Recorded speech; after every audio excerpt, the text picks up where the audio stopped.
beauty is a very natural entree into topics both benign and serious. And in the arts, it's really a great tool to get somebody to look at what you're talking about.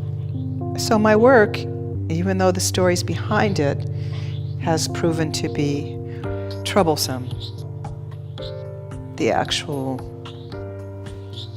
outcome is usually quite beautiful. And I'm glad for that.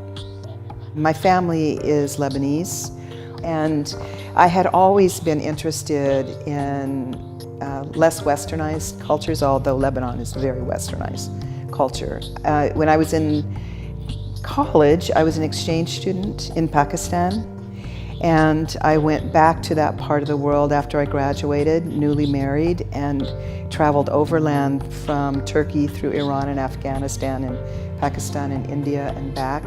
And it further cemented my interest in trying to address various kinds of aesthetics and also various premises for making work, from those that are socially relevant to just the decorative arts.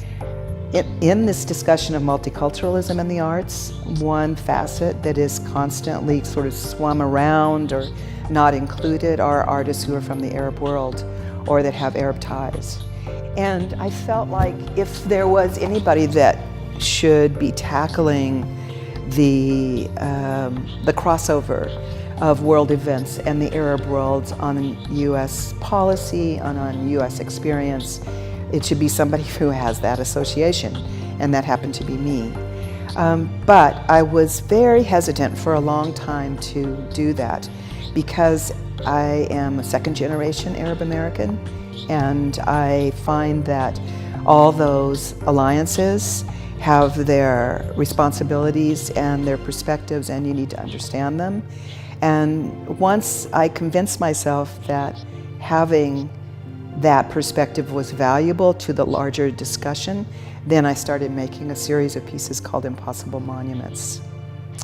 The Impossible Monuments, by my read, are those incidents or events that are under the radar but feed larger topics and deserve reverence, but they will never be elevated to the status of a monument.